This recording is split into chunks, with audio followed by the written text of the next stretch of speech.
So yeah, I'm Burke Larson from Larson Farms in Scottsville, Michigan, in Mason County, milking 630 cows, cropping 2,000 acres, and we're a multi-generational farm, third generation that started in 1957.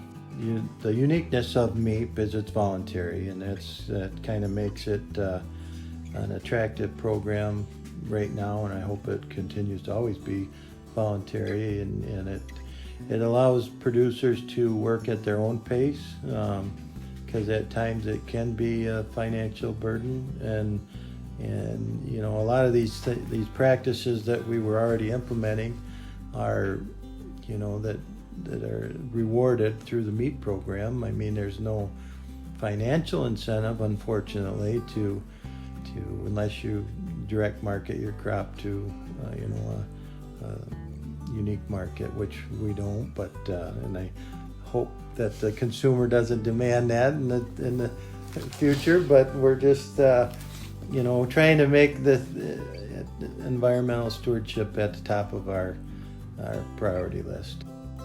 Again, it's nice that it's voluntary, and we're doing these things anyhow.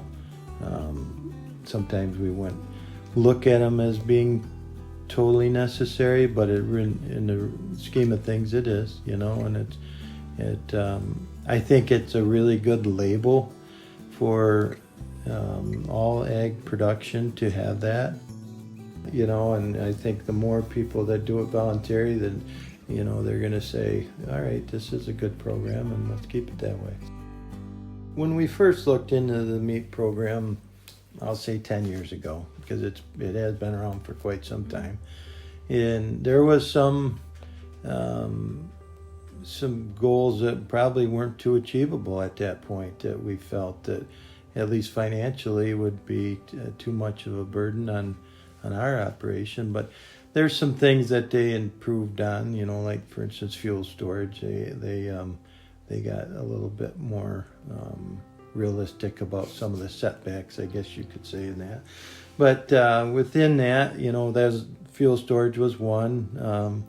An agri-containment for the fertilizer and pesticide was another one that we implemented. We implemented prior to MAEAP verification, or prior to even looking at that, we did a milk house storage containment that we did for our milk house water. Then we've done some water diversions, clean water diversions with gutters, some plate cooler cooling reclamation. We've done the biggest thing that has been an asset and a benefit is our manure storage, and we've really it's been 7 years now since we implemented that, and the sand reclamation on that by static separation has been a great.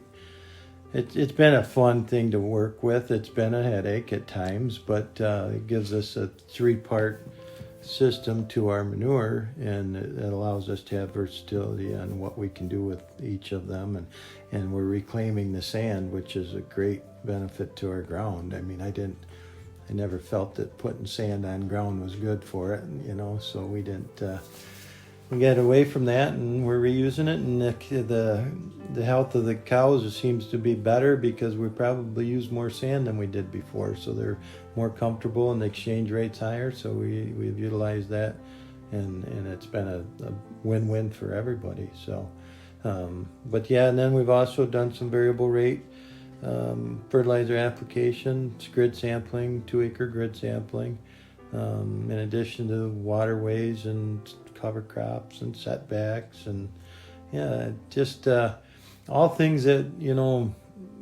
everybody's doing already, a lot of them. I mean, it's just putting the whole package together. A lot of times there's probably one thing that is limiting your factor from being MAEAP verified, and that's where we were with manure storage. We were scraping all every day, and that's nice because it's done, and it just it's one of those things where it's not the right thing, when you got to go find ground after you get 2 inches of rain, or it just isn't perfect. So not that our system's perfect by any means today, but it's a lot better than it was. So